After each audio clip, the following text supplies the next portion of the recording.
Ya, kita akan langsung pagi hari ini akan membahas mengenai hal ini dengan dua orang narasumber yang sudah bergabung bersama kami. Ada Bang Haris Azhar, selaku pegiat hukum dan juga HAM. Selamat pagi Bang Haris. Pagi. Sehat ya Bang? Alhamdulillah. Alhamdulillah sehat.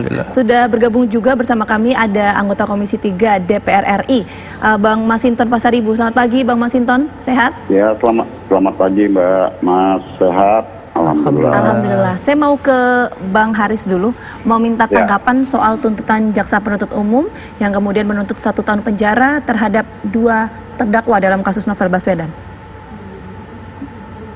Buat saya tuntutan itu melecehkan bangsa ini ya, melecehkan sejarah dan masa depan bangsa ini.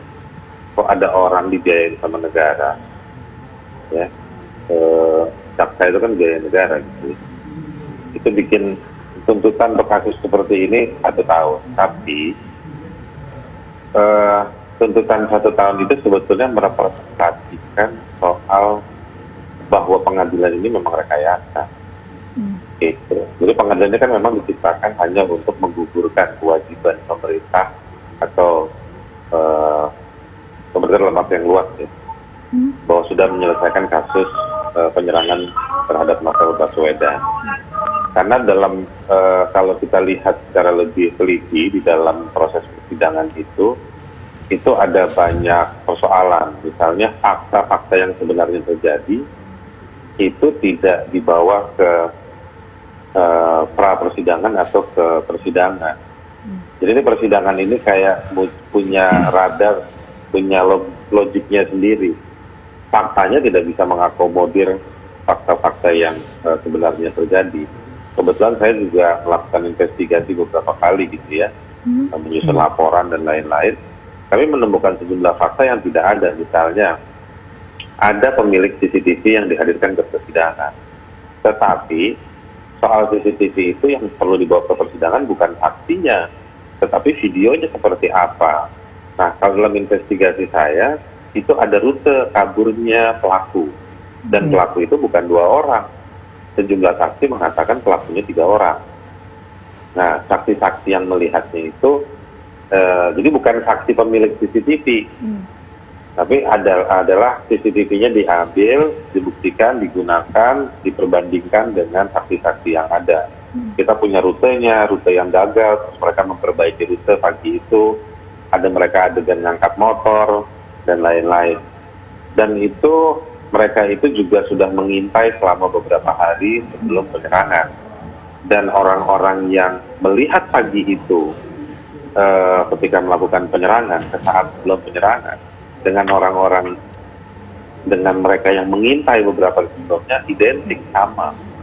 Nah, kalau misalnya 2 orang ini yang benar melakukan, mereka tugas di Brimob, berarti mereka melakukan pengintaian selama beberapa hari sebelumnya.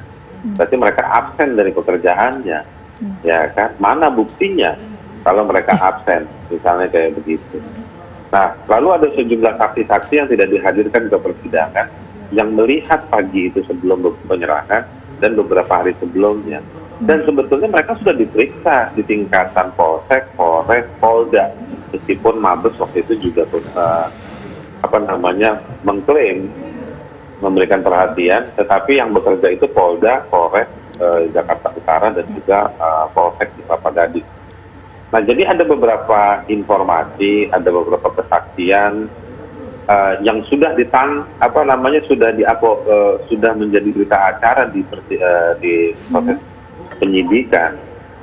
Kok sekarang malah ini berubah total. Jadi memang ini kan kalau dilihat pengadilan ini sebetulnya dia tidak punya relasi dengan beberapa upaya yang dilakukan oleh polisi itu sendiri. Itu satu. Yang kedua, di persidangan ini komposisi selain jaksa yang sangat luar biasa menggemaskan itu ya, itu juga menarik melihat tim pembela di terdakwa.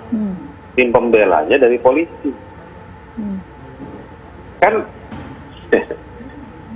Kan polisi yang melakukan penyidikan di kasus Novel.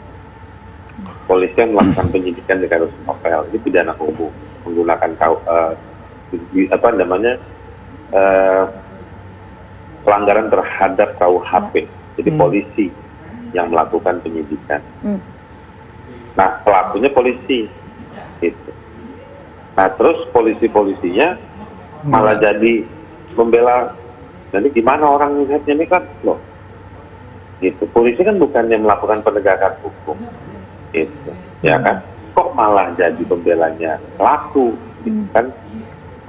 Dan di situ ada nama-nama misalnya sekarang sudah Brigjen Rudi gitu ya, kalau nggak salah itu dulu dia itu adalah di Polda Metro yang menangani kasus novel ini sendiri, gitu ya kan. Nah sekarang jadi dia menerima kasus, jadi dia memeriksa kasus ini sebagai peristiwa pidana waktu di Polda Metro. Oke. Bang. Sekarang jadi kuasa hukumnya pelaku lah, gimana coba? Oke. Ya kan? Saya mau ke Bang Masinton. Bang Masinton sebagai anggota Komisi 3 juga pasti sudah mencermati kasus ini dari awal hingga masuk proses pengadilan.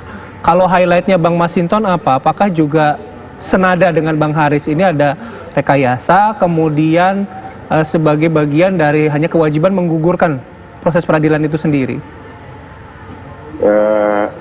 Pertama, mungkin masing-masing orang kan pasti punya opini dan pendapat sendiri-sendiri gitu ya. Nah, saya berkaitan dengan tugas dan fungsi kami di Komisi 3 yang membidangin hukum ya, dan juga kepolisian, kejaksaan dan lembaga ya, pengadilan juga adalah bagian dari mitra-mitra kerja kami. Nah, tentu pertama kami menyoroti persoalan tuntutan jaksa dalam kasus ini ya. Dan beberapa kasus-kasus lainnya, kasus yang sama dalam konteks penyiraman air keras gitu ya.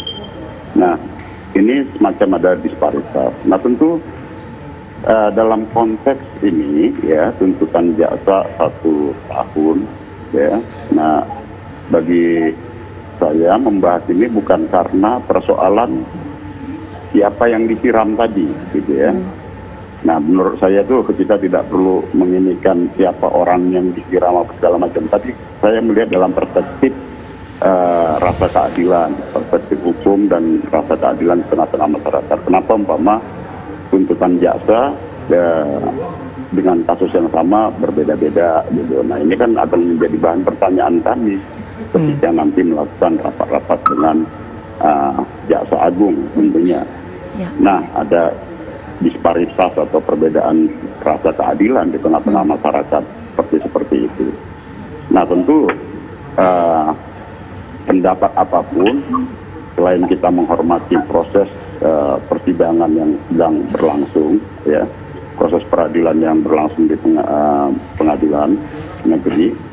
Nah, kita juga tentu menghormati bagaimana tuntutan jaksa, walaupun ya ini bagi kita juga menjadi, dan juga publik ya, banyak mempertanyakan ya, kenapa kok tuntutannya sangat rendah seperti itu.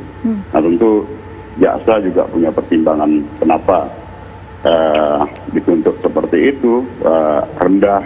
Nah, itu kenapa kok dalam kasus lain ya, terkait kasus-kasus yang sama, kenapa kok tuntutannya bisa tinggi gitu ya. Dan juga tentu dalam penyampaian pendapat ini kita juga jangan sampai mempengaruhi hakim nantinya. Nah, disinilah kita melihat bahwa nanti yang akan kami tanyakan ke jaksa agung ya, salah satunya persoalan disparitas keadilan itu. Kenapa kok dalam kasus yang sama tuntutannya berbeda-beda? Tentu memang setiap case, kasus per kasus tentu memang berbeda, tetapi tuntutannya tadi itu kok ini banyak dipertanyakan masyarakat seperti itu. Oke, baik. Nanti kita lanjutkan ya Bang Masinton, Bang Haris, kami harus jeda terlebih dahulu. Kami akan kembali sesaat lagi.